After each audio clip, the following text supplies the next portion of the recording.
How does it feel when your books like The Sultan of Delhi and the Mahabharata Murders, when you see them getting translated and you see the series made out of it? So, how does it feel when you see your characters coming out live? More than winning an award, to me, this is a bigger validation because winning awards is a lot about politics. It's about the politics, it's about who you are. And it's a subjective decision usually taken by five people. But when you're deciding which kind of book to adapt to screen, it is not a question of politics because there's money in it. I haven't forgotten any character from the Mahabharata. They're all so unique. As a matter of fact, one of the projects that I want to do, which I might not get to before I die, is to do a retelling of Throne story, Bhishma story, and Ashwatthama story from three different perspectives. Not done before. I want to know, like, is there any book or any character which has stayed with you for a long time? You haven't forgotten it. Jaime Lannister, if there's one character from Song of Ice and Fire, Jaime Lannister is the best character. To start off that character like that, it's just masterclass in writing and character development. So it's again. Talk a little bit more about the book. So, The Bucket, right? That's Yes. the latest book.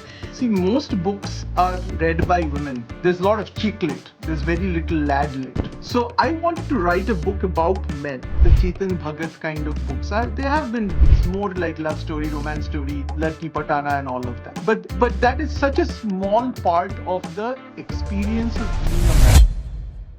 I truly believe that books can open our mind to those magical realms where we can experience a plethora of emotions in a very short span of time. Our guest today, Arnab Ray, aka GreatBong, is an accomplished writer. He began as a voice behind a screen name GreatBong, a writer who could make you laugh as he made you think. Over the years, that voice became a phenomenon, transforming into best-selling books, gripping thrillers and stories that made their way to the screen. From the Mahabharata Murders to Sultan of Delhi, his stories are deeply human. His words have made us laugh, think, and sometimes even question everything that we believe about life. He's proof that intellect can entertain and storytelling can challenge. Meet the mind behind the words, Arnab Ray, aka GreatBong. Hi everyone, so let's welcome the GreatBong Arnab Ray on our show today. Hi Arnab, welcome to the show. How are you? I'm doing good. Thank you for having me. Thank you. Thank you for joining. We're really excited to, get into the mind of the Great Bong and know the world from your lens. Know how did this identity, the Great Bong, had come into existence. If you could just walk our viewers through, your journey so far and how that has been for you in the last decade. So, actually, much more than a decade. This name, this should. I'm very old. So, this moniker is from 2005. So it's like 20 years, not 10. Um, the reason why I chose Great Bong, it isn't assertion of Bengali pride. It's actually quite the contrary. It's mock tongue in cheek. It's actually trying to say exactly the opposite. This moniker was used by a roommate of mine when I was doing my PhD. Not for me, but we made a common account from which we used to play Jeopardy. So there was online Jeopardy. So the login was Great Bong, which he made precisely because he as he said on the second day we met that I don't like bongs, I don't like Bengalis. So he was one of my roommates. So he made that again in a mock derisive way. So it was I didn't give the name. So years later, so this was when I was doing my PhD. This is more than 20 years ago. So this would be around circa 2002. Um, then when I graduated with my PhD and I wanted to start a blog, which again was a big novelty in those days.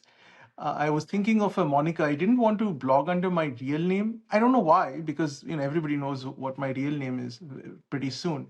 But so that I was thinking of something, and that name kind of I thought, yeah, well, why not?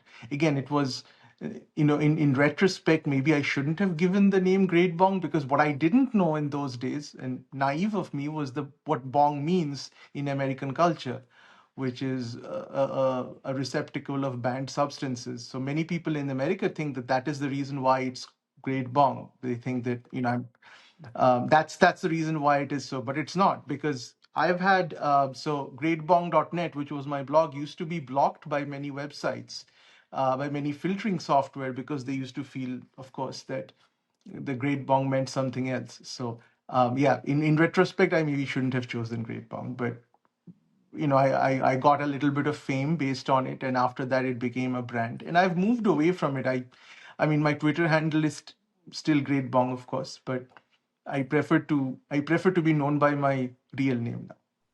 Great, great. And, over the last, couple of years, I think you said that more than a decade, you have actually come up with such amazing books. They have also been translated, to visual media. So a lot of that has also happened. So I want to know from you that how does it feel when your books like The Sultan of Delhi and the Mahabharata Murders, when you see them getting translated and you see a series made out of it? So how does it feel when you see your characters coming out live? What is that feeling Well, like for you? so first of all, it's an so I'm more a movie person than I'm a book person, to be honest. So if you really ask me, I've watched way more movies than I've read books, which maybe as an author maybe as an author it's not the best thing to say, but that is true. So for me, when a book is made to screen, it's a big validation of your creative content in a very simple way. Like there are a gazillion number of books in the world. Very few of them make it to screen, not once, twice. And the reason for that is very simple. Whenever somebody makes a movie or makes anything out of it, it's a huge amount of investment, right? So it's a huge amount of investment. People are putting in serious money and they expect a return on investment from it. So it's not just something that is creative. Somebody has to decide, somebody decides, not one person, but it's done by committee, especially when it is made in a web series in a platform like Hotstar or here Disney, Hulu. It's not one person who's taking the call, it's the number of people who are taking the call. So it is a huge validation for the book itself. So that is one thing. It more than winning an award to me, this is a bigger validation because winning awards is a lot about politics. It's about the politics, it's about who you are. And it's a subjective decision usually taken by five people. But when you're deciding which kind of book to adapt to screen, it is not a question of politics because there's money involved. If you're not going to be able to make money, then nobody's going to do it. So that validation, and that is a validation of a committee much bigger than five, is what I would like people to remember about me after I've died. The but coming to your question as to how it feels, well, first of all, m- most authors do not like to see, you know, an alternative interpretation of their story. It's like seeing your ex-wife with somebody else, right? Maybe it's inevitable, but it does somehow doesn't feel right. So so these are familiar characters and familiar storylines, but just changed by somebody else. And since I was not involved in any shape or form at all in any of the adaptations, yes, not only was I not involved, in both cases, the first time I saw anything was with everybody else. So I didn't even get to see anything before the thing was released. Forget the script. Yes. So most adapters intentionally do it because the author is usually not a person they want feedback from. Now, now of course, if more of my books get made, and Shakchuni is already under option, so maybe that possibly will get made too. I try to write myself into the contract. Again, it's so that I am involved, but that's difficult to do because most adapters actively discourage that. They do not want the author to be involved. For me, I am well aware of also the fact that what works on paper does not work well in a visual medium. because some of the complexities have to be papered down because it is a commercial endeavor, right? Some of the things that work, some of the character development that works very well in a 400-page book, you cannot do it on screen. So I'm well aware that my sensibilities are not visual. So maybe the decision was taken for a good reason, but ultimately, I'm also a consumer of what is being. And as I said, I'm also a movie person. So it's not as if that I don't understand the visual medium. I also understand that fairly well. And one of the critiques of my books have been that I write books that are screenplays. Actually, I remember when a very popular website that does not like me because of my politics decided to, which well known, decided to review Sultan of Delhi, the TV series. They started off by taking a jab at me, even though it's not the book. And they said when Sultan of Delhi was written, it screamed, adapt me. And now it has been adapted. So, but I don't write. So to be honest, it's a subtle point. I do like my books to be adapted because of the validation, but I don't write books to be adapted. And actually, I kind of I don't want people to see a movie, and I don't do it myself, as a substitute for reading the book. It's not like an audio book that I.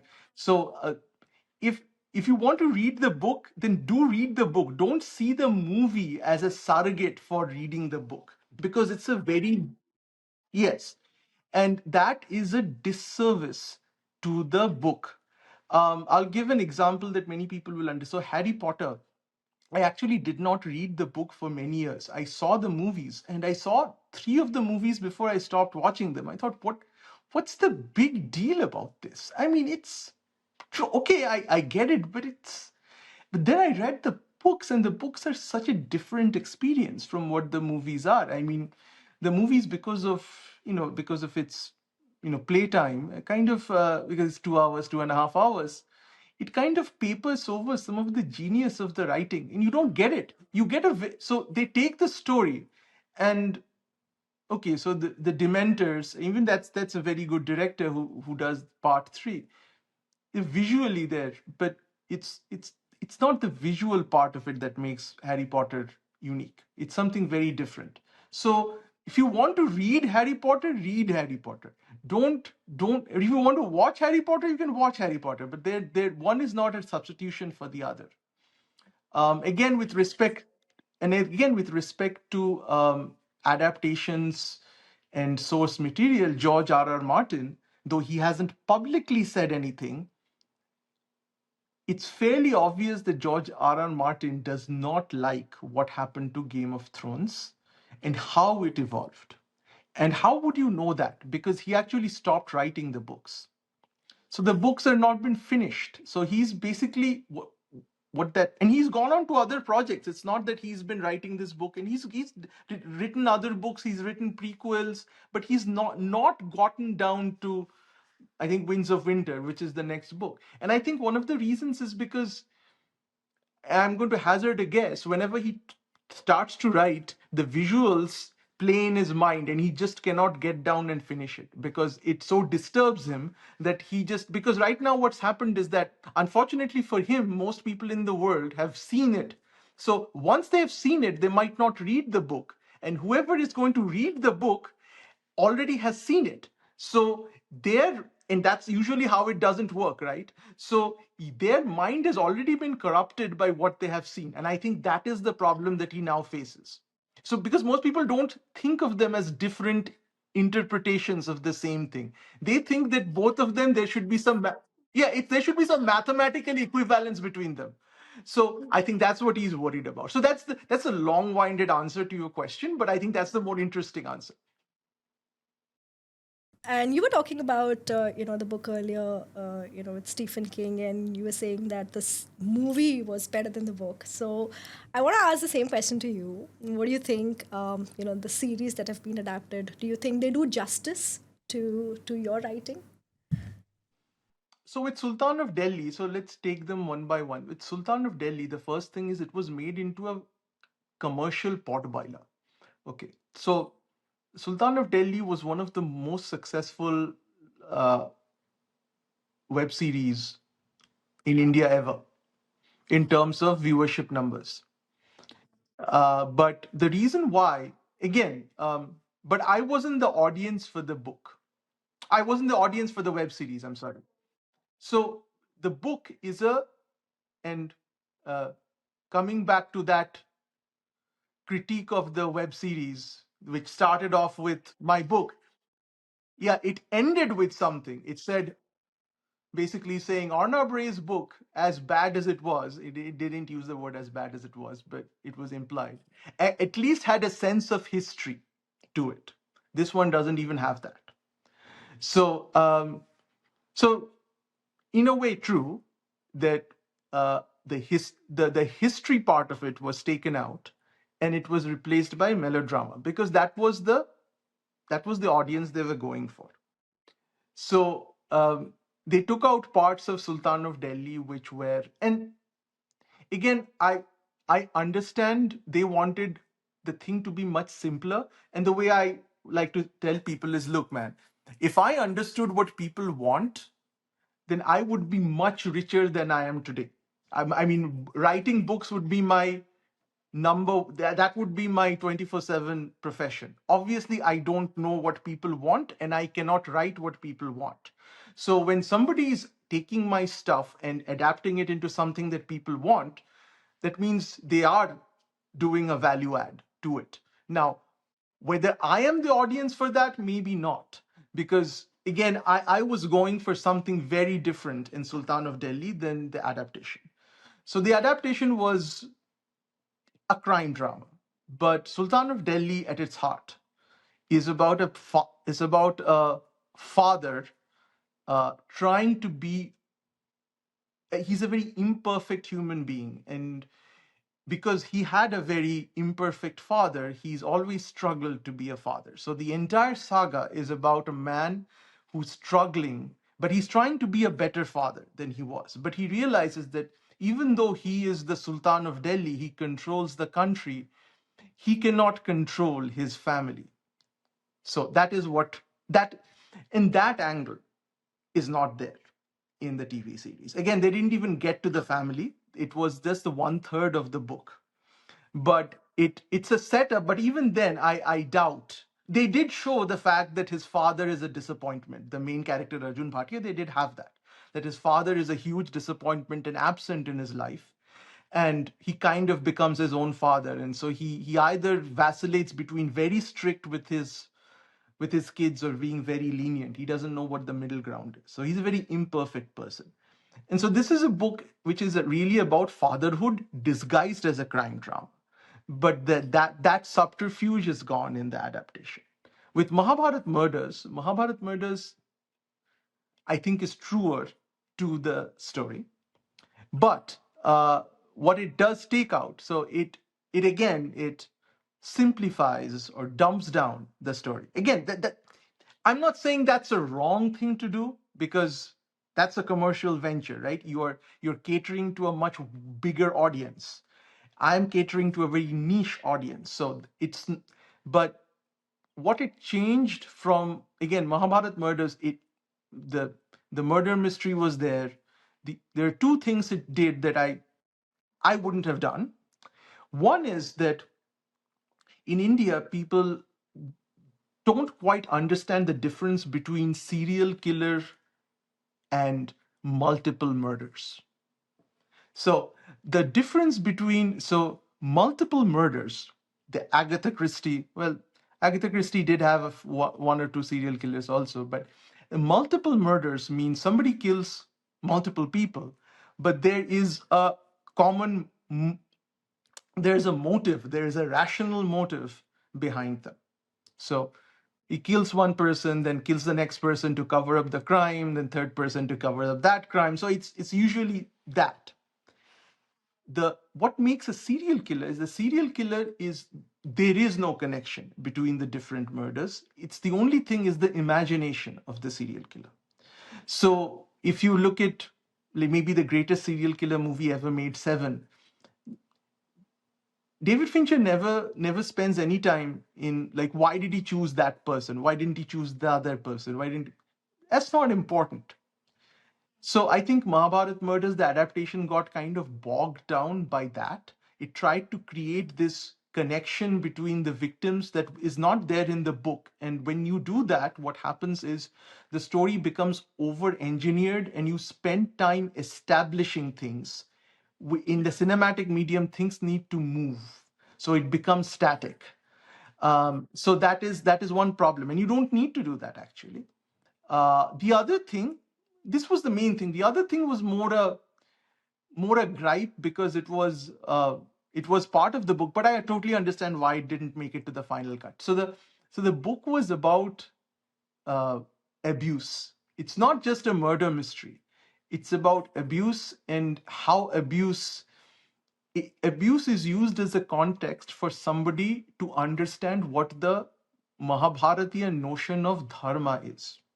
So it's not a Ten Commandments kind of this is good, this is bad, thou shalt not kill. It's not that.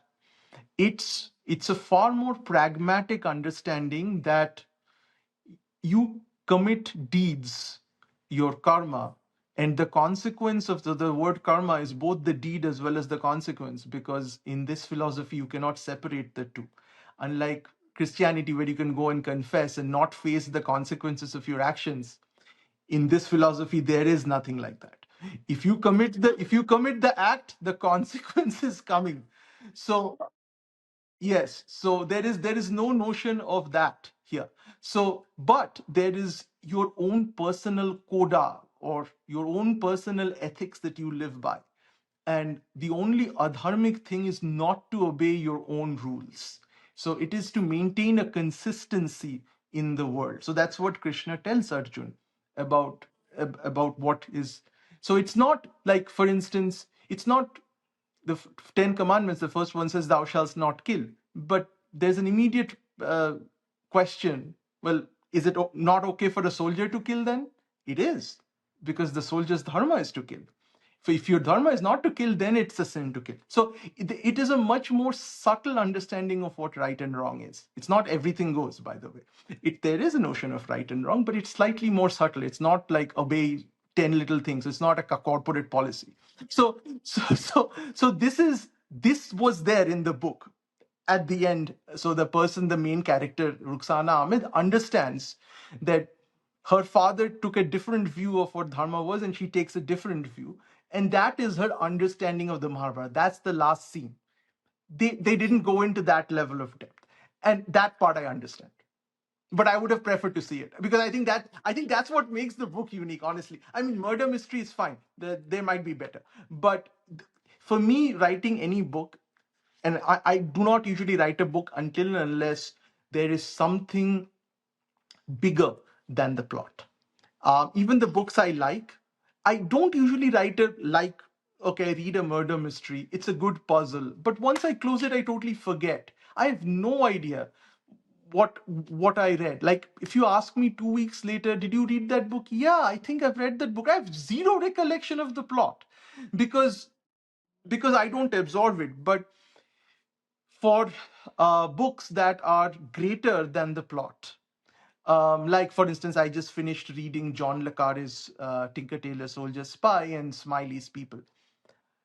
I will not forget. I will forget the plots, but I will not forget the books ever. Because the books are just amazing in terms of what it says about the human condition and what it says about, um, even though it's a spy novel, it's not James Bond at all. It's basically a corporate story. It's a story of, if you've ever worked in a company, you'll understand what that is. Even though it is KGB versus the KGB versus MI6, it's actually office politics. That's all it is. It's about somebody who comes to work in an office with certain ideals, and over the years he realizes that there are none, Yeah. and that it is every person for themselves. So that is what makes it so beautiful. And Yeah. unfortunately, many times in the adaptations, and but again, the last thing about adaptations is that the BBC adaptation is so good that they do not miss that part. They actually have both the story as well as that part. So that to me is a successful adaptation, where Got it. people will say it's very true to the story, and it is. It's almost like sequence by sequence Yeah, yeah. transformation. So you were talking about like books that you just read and then later you just forget the plot after a few days. I want to know, like, is there any book or any character which has stayed with you for a long time and you haven't forgotten it? So, what is that? So there's so many. I mean, there there is. Let's see. So virtually, I haven't forgotten any character from the Mahabharata. None. They're all so unique. As a matter of fact, one of the projects that I want to do, which I might not get to before I die, is to do a retelling of Drone story, Bhishma story, and Ashwatthama story from three different perspectives, not done before. So I love these characters, and I would say Jamie Lannister. If there's one character from Game of from Song of Ice and Fire, Jamie Lannister is the best character because for me, it's very difficult, and it's height of writing where the first time a person is introduced, he's basically, you know, if you've read the book, or if you've watched the TV series, he's doing two things. The second thing is he throws a kid down the window over, right? And so after he does that, usually such characters don't become the heroes, Yeah. but then he becomes the hero. So the character arc is so beautifully drawn, and it's such a nuanced take on what honor is. He's a kingslayer, so he's basically stabbed his king in the back, and everybody calls him that. But his notion of honor is something that is so honorable that people just don't understand what it is. So the reason why he does it is that he's like the Dark Knight thing, that he is willing to sacrifice his honor to do something. So he will betray his king because his king was doing something terrible. So he's willing to live with that. He's willing to live with the perfidy of being a kingslayer, even though once you understand, you realize he has a very he's honor is the only thing he has really, and so he's actually an amazing human being. Yeah. But to start off that character like that, it's just a master class in writing and character development. So it's more than there are other most other people will say maybe somebody else from Song of Ice and Fire. Yes. Not a lot of people would say, but Jamie Lannister to me is the best character.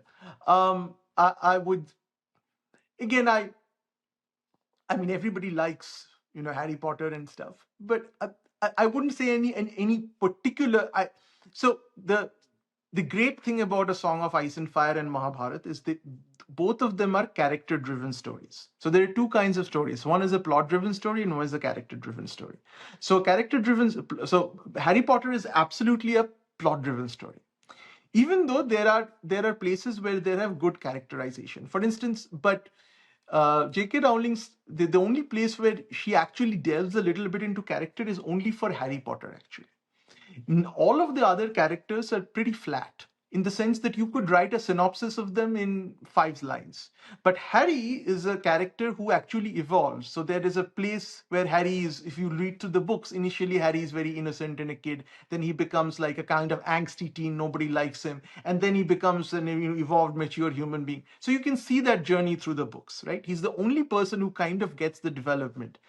Most other people are either not developed intentionally, like Snape, or or Voldemort, who's just evil. That's it. He's just evil. There's not much to him. Like, why is he evil? Does he even do one good thing by chance? No, he's just evil always. So that's not usually a good character in an epic. So I wouldn't say anybody in Harry Potter kind of stands out, though the plot is of course great. And maybe there's a little bit of recency bias, but George Smiley, from John le Carre's novels, he's an amazing character. And the reason why he's an amazing character is because even though he's like a spy master in the sense that he basically orders people to be killed and he blackmails people and he just breaks them down. He's a person of immense empathy. Like the amazing soft empathy that he has for people is just, yet he does that.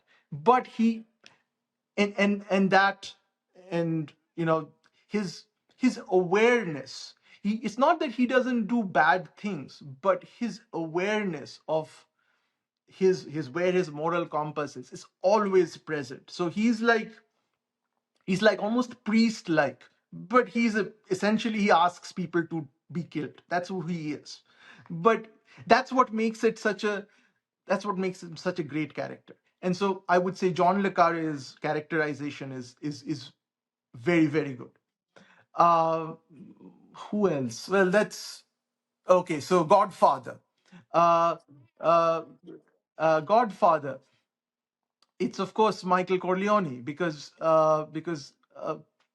he is he is the reluctant bad guy. Again, he's the reluctant bad guy. So there are there's some great characters, and again, all of them are very, very character driven. Godfather the novel is also very character driven. If you ask me what was the story, most people don't remember the story. They remember the characters. They remember Tessio. They remember Clemenza. So you have to. So the focus is usually characters or plots. Most, and if you look at what is, so take the Marvel or the DC cinematic universe, or take Star Wars. Do you remember who wrote the stories? You don't, right? The IP is not the stories, it's the characters. Disney actually, so when I sold Sultan of Delhi to Disney, they basically bought the right to the characters. They have the right to the characters. They don't really care about the story. So their take is, I don't care about the story. We like your characters. We are buying the characters. We will develop your characters as in what we please. But we like the characterization. Story, okay, we might use your story, but that's not the big deal. Okay.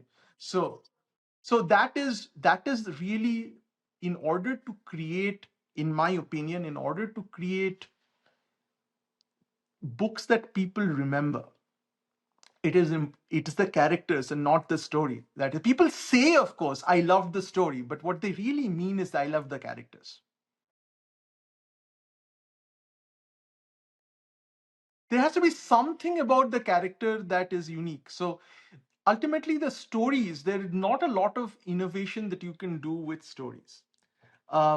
According to at least one person, there are only seven real stories in the world. Everything is a variation of them, right? So you, at one level, Harry Potter is the same as Star Wars, is the same as Lord of the Rings. It's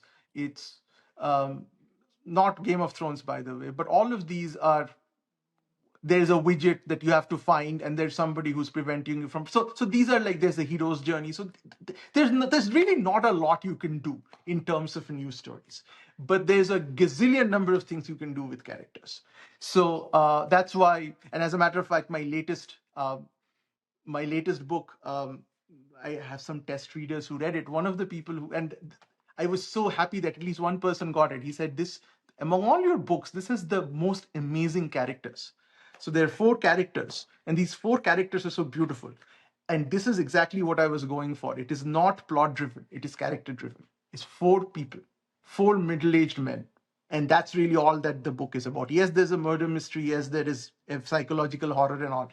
But ultimately, it's about four people facing a midlife crisis, and four people when they were 18, when they were facing the crisis of being an adult. So it's the crisis at the start of adulthood, when the world is open in front of you. There's so many possibilities that you're overwhelmed by it. And then there is the same men at 50, when they have traversed the path, the world is now closed to them, actually. So they have lived their life, and now they face death and obsolescence. So that is another crisis where they cannot articulate it, but three of them are very successful. It's not that they haven't been successful. One of them isn't, but three of them are successful. But all four of them realize that they're exactly at the end of their journey from 18 to 50. And that's the time when you need your friends. So in 18, they were friends, and now they have led, all of them have led successful but miserable lives. and because their friendship went away after an incident, and now at 50 something else has happened, and they're trying to revive that friendship, and that's the only thing they can cling on to, really. So that is really what the book is about. Everything else is actually the salad dressing. This is the main story. Great. So let's talk a little bit more about the book. So The Bucket, right? Mhm. That's the Yes. latest book. So Yes. walk us through the process, because one thing that I've noticed is that you have this knack of switching between genres seamlessly, and I think it's not that easy because every genre kind of demands a certain specific mindset. So I want to know how you do that, and when you picked this book, The Bucket. How did you decide on the theme? What was the process like? So walk us through that journey.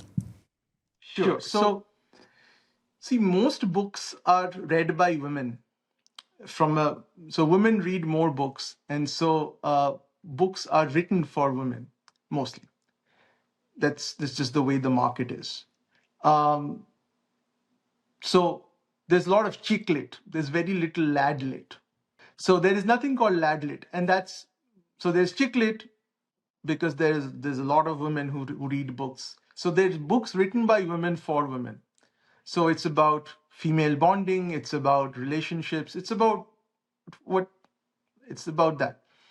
But there are very little books that I've read. So okay, so one thing is when I say this in all my podcasts and interviews, the single biggest thing that determines what book I write is I read the book that I wish I could have read, written by somebody else. So if the book doesn't exist, if it's never come across me, I think I need to write that book. I wouldn't try to write a song of ice and fire. I wouldn't want to write a fantasy with Mahabharata. No. It's already been done. Not interested.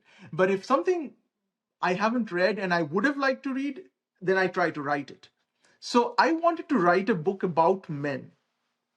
Um, and even when books are written, even when the Chetan Bhagat kind of books are, they have been three, 5 point someone and stuff, but they're mostly about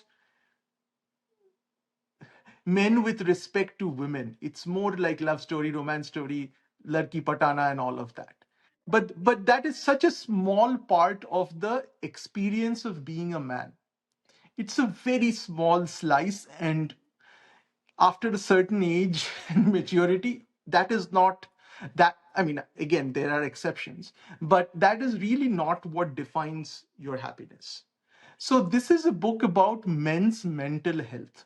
It's a book about uh, it's a book about teenagers, and it's a book about men my age. So um, you see, when my daughter was born, and I'm somebody who takes parenting very seriously. I mean, Sultan of Delhi is about parenting, actually.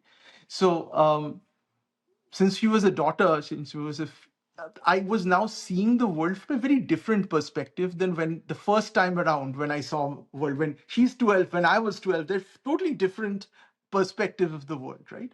Because I'm seeing it as a boy in India. It was very different. So, and she suffers, she's going through the same things, friends and the cliques, and the same things that I went through, but from a very different perspective. So I became intrigued by the world of teenage boys. Like, of course there is a girl here, because it so the basic story is that in 1994, uh, a girl gets murdered. Her head is dunked in a bucket, and she's strangled. um, Her boyfriend, so they're in high school, she's 18, she's is a suspect, and she'd just broken up with him, and her boyfriend is a suspect, but her boyfriend's dad is a very politically well connected guy. So even though the trigger of suspicion is absolutely on the boyfriend, he has the motive, he has the means, the police find somebody else, and that person, he's the local like the para or the community, he's the local odd pervert guy who everybody's said is a pervert, so they pin it on him, and he's thrown in jail where he commits suicide or he's killed or whatever. So for 30 years that's the way the case is. Now, like basically a Netflix true crime documentary, they revive that case. And so they go about asking questions as to what exactly happened. And so the woman's that girl's boyfriend is a very famous movie star now. So that's what drives it. So the skeletons in that movie star's closet, but he was friends with three other guys, all of whom were questioned by the police. So it's very obvious that one of the four actually did the murder. Why? So it's a question of not just who did it, but why did they do it, and what it means for. And after that happened, they were never friends again. After that, I mean, they kind of all went their way. It was traumatic, and so they're the four people. Their names, like the nicknames, are Hero. Hero is the guy who becomes the hero. There is the genius, who was the geek, and he's a professor of physics at Caltech. Then there is the jack of all trades. He is IS officer, very high level, very, and he's now going to become a politician. And the last guy is master of none, jack of all trades, master of none. Master of none is dying from cancer. He's been a failure. He's never left home. He's stayed there. So all the three guys are superstars in their own respect. He's not. And that's really the setup. But the point is about men's health, about the deep despair they feel when they're 18, and again when they reach middle age. It's about four people in the depths of despair, even though at least three of them are very, very successful. But that doesn't solve the problem. So it's about mental health. It's about men.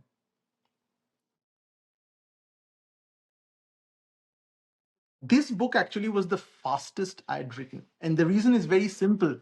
It's very simple. Simple. My daughter. So my daughter. This, I mean, I read out every chapter to my daughter. She's 12, and she wrote a poem, and that poem is in the book.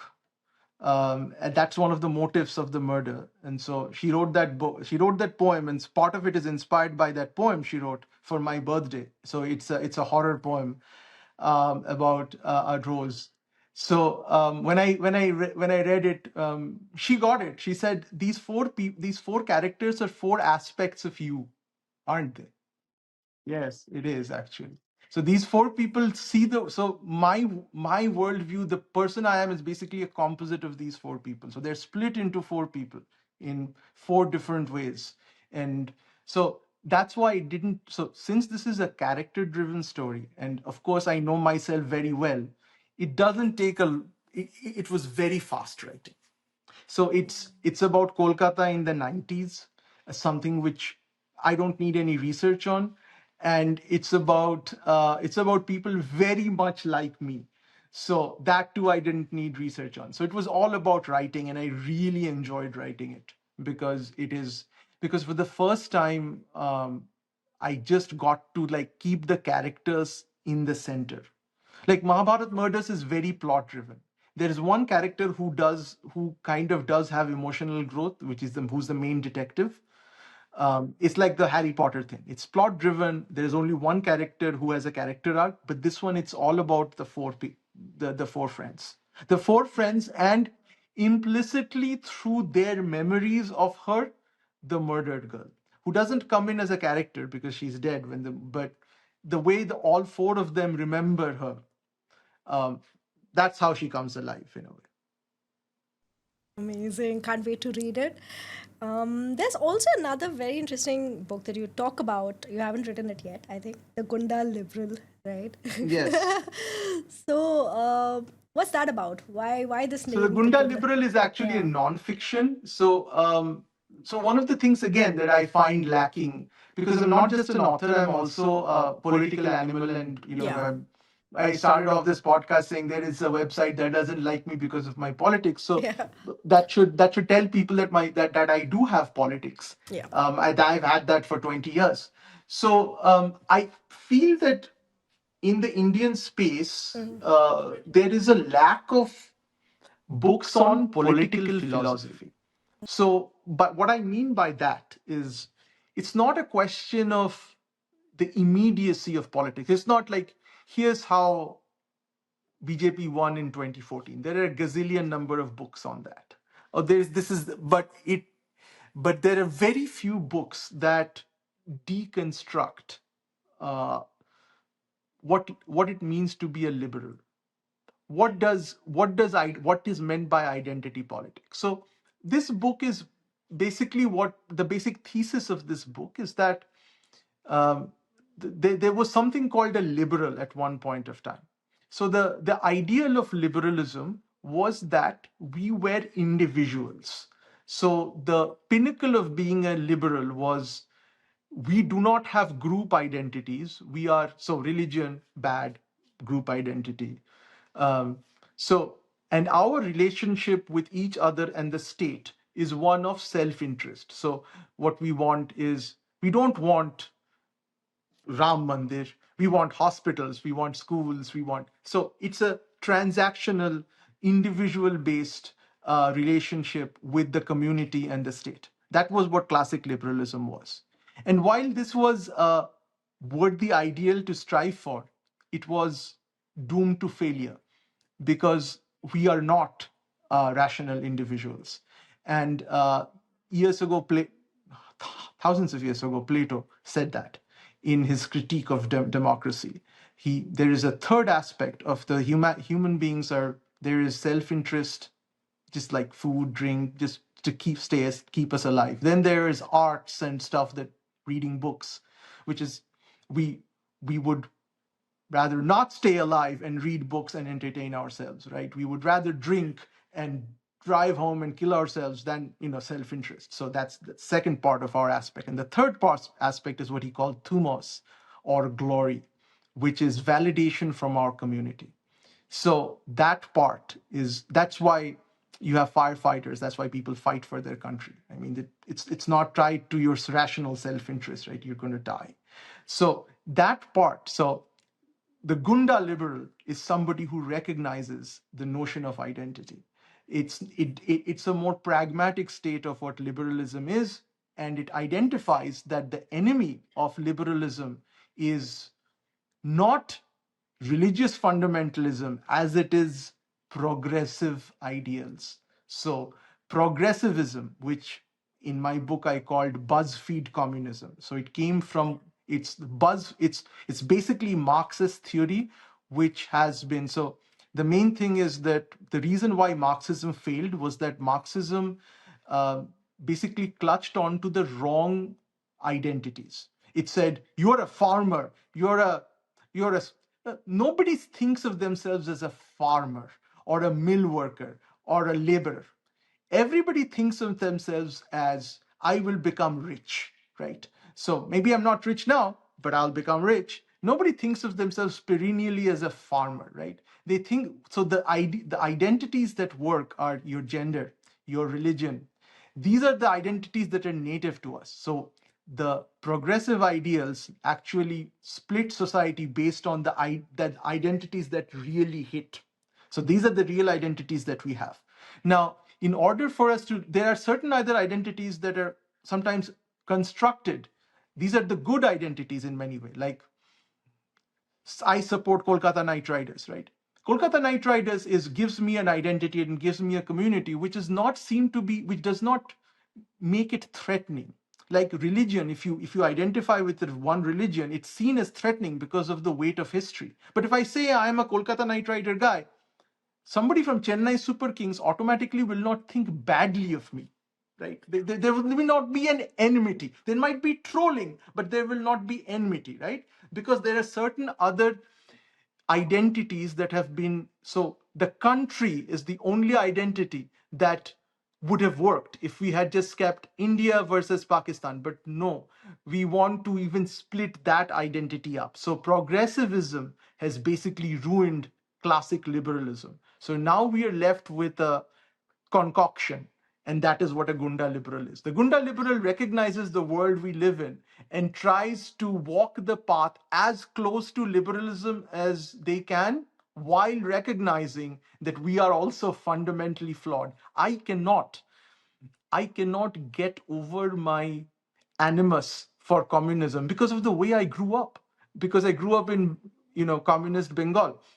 I had a Polish friend who was from Poland. He's an older person and he grew up in Poland. And he said this one line which I will never forget. He said, "Nobody who's ever grown up in a communist country would ever support a progressive or communist, like socialist candidate. No one.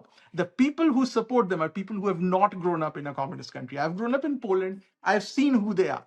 So and this was in context of Bernie Sanders. So you see, our opinions and even so the whole notion of liberalism is that it's not a function of who you are, right? That's what identity is. But that is not true. That is not an ideal we can achieve. And that's the thing in the book which I think is original. It basically starts off with physics.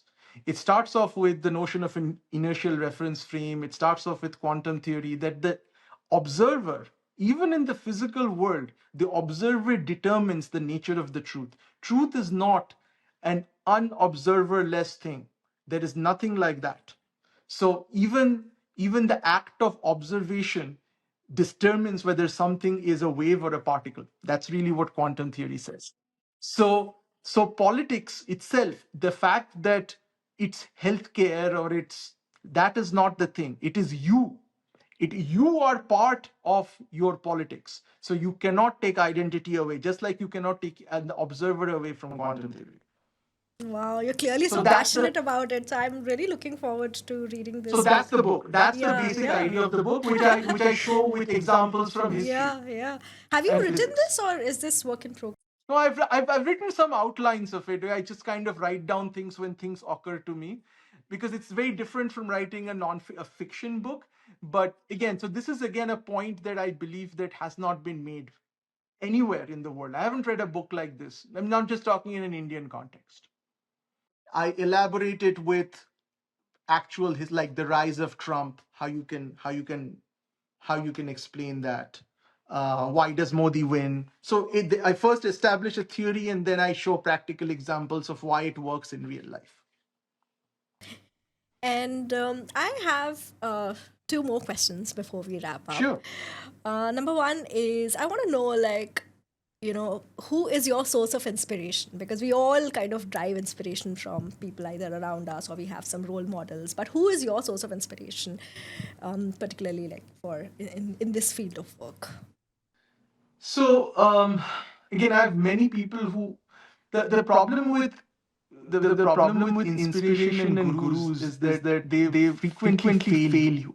So Okay. sometimes if you're inspired by somebody, you try to know more about that person because you're inspired by the person, and then once you get to know more about that person, you're like, maybe I was better off not knowing so much about this person. So it's like it it's like growing up idolizing Michael Jackson and later on to find out stuff about him that you did not know in the 1980s. So it was so my favorite cricketer growing up was Mohammad Azharuddin. It was not Saurav Ganguly. It was not Sachin Tendulkar. And then this happened. So I try not to have like actual people who inspired me. Like I'll give you another example. Bill Maher. I was always very inspired by Bill Maher when I first came to the US in 1999, and I used to watch him on television. And I used to think, wow, this guy, I really like the way he articulates things. And over the years, again, I still like him,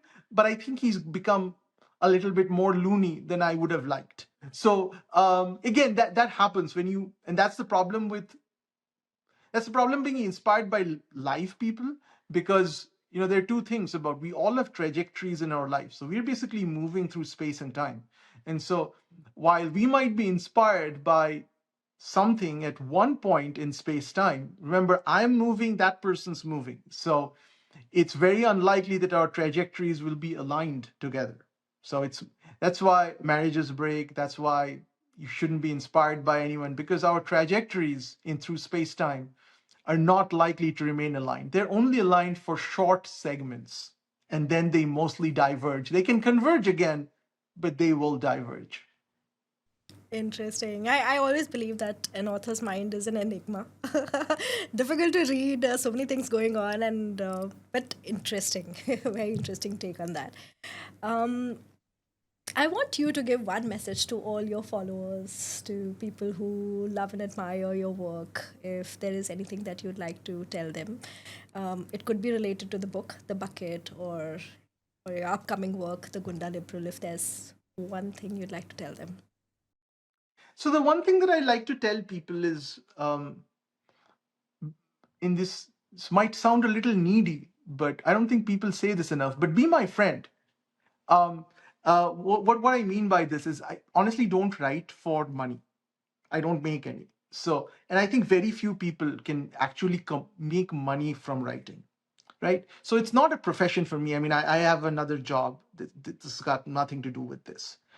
Um, but the reason why I started writing is it wasn't a it was a way for me to make friends. And when I say friends, I mean connections with people who think of the world in the same way that I do.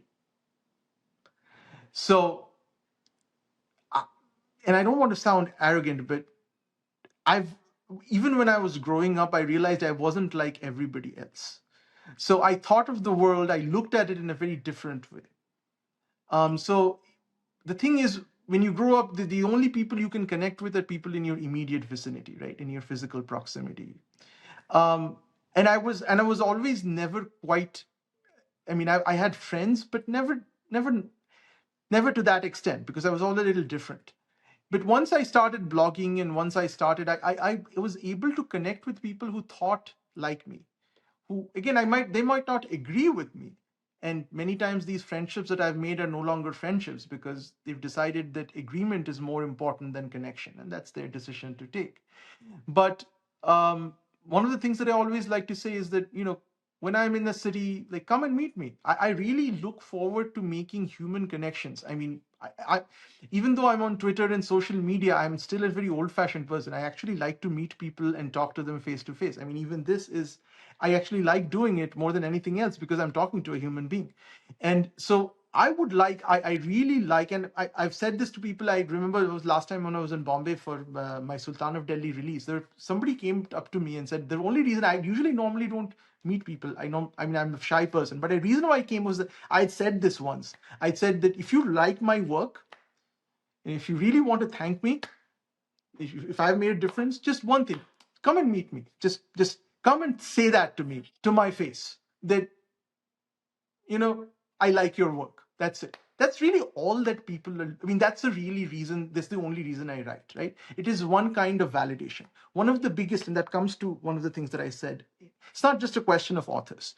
It's most of our living moments are spent trying to get validation, right? So social media, Instagram, viral content is a very in your face way of getting validation. Your validation is measured in terms of likes and shares.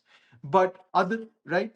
But other than that, in the real world, the validation the only real validation is, would you give me your time? Would you come and meet me and spend the time coming here and going back, knowing fully well that time is money? And would you do that? So it's not money that I'm looking for, it's your time. So I always like to, wherever I go, I like to meet people, especially, and the people who come are people who I have a certain level of agreement because they've already read my books. And I actually struggle in real life to make small conversation. I'm not a social person. So if I walk up to a stranger, I am very easily bored by anodyne topics like weather and the price of real estate and SLR cameras, like inoffensive topics that do not mean anything, are a waste of my precious moments. The very few that I have, as I get older, I realize I have less of them. So I really want to make every moment count. So I usually like to talk to people where I don't have the social anxiety that you are judging me. If you have come to meet me, you know who I am by now. If somebody comes and says, I followed you on Twitter for 10 years, I know that that guy knows me fairly well, and nothing I will say will shock that person, that they have pretty much know that. So that means I've gotten rid of my social anxiety. If you don't know me through my social media, I'm always scared of revealing my true self, so I'm always acting, and that is stressful. So the message is, come and meet me, come and talk to me, respond to my messages. That's really the only thing I expect, nothing else. If what I produce have made a difference in your lives, that is. Great, great. I know I will. I would love to come and meet you because you do great work and you Thank continue you to so much. inspire us. Thank you so much. And I really wish you all the best for your Thank upcoming you. book, The Bucket. Thank you so much, Arnab. It was lovely Thank you talking for to having you. me. It was lovely talking to you too. Thank you. Thank you. Thank you so much for watching us till the end. I really hope that you found value in this conversation. Please do like, subscribe, and share this with someone who needs to hear this. I always believe that you do not have to look far for inspiration because there are so many incredibly inspiring stories all around us. Because as they say, that no one else sees the world the way you do, so no one else can tell the stories that you have. Thank you.